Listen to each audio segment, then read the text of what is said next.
আসসালামু আলাইকুম রহমতুল্লাহ।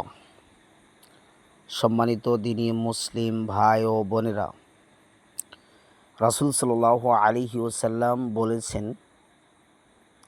লা ইয়াদখুলুনাল জান্নাহ কাতিউন।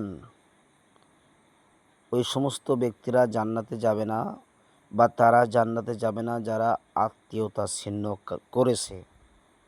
সুতরাং আমাদের যথেষ্ট চেষ্টা করা উচিত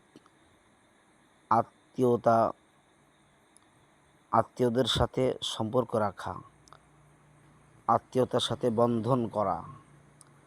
আত্মীয়তার বন্ধন যদি আমাদের ছুটে যায় তাহলে কিন্তু আমাদের সব হারা হয়ে যাব, আমরা জান্নাতে যেতে পারবো না। যতই ইবাদত করি না কেন, আত্মীয়তা রক্ষা করতেই হবে।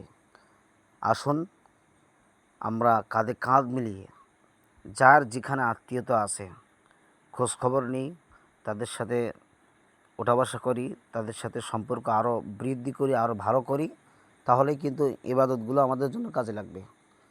আর আমরা যদি এই আত্মীয়তা ছিন্ন করে বসি তাহলে কিন্তু আমাদের ইবাদতও শেষ হয়ে যাবে, আমাদের পরকালে আমাদের জাহান্নামে যাওয়া ছাড়া উপায় থাকবে না। আসুন জান্নাতে যদি আমরা যেতে চাই, যেতেই হয় আর সকলকেই যেতে হবে, তাহলে আসুন আমরা আত্মীয়দের সাথে একটু সম্পর্ক আরও মজবুত করি ইনশাআল্লাহ।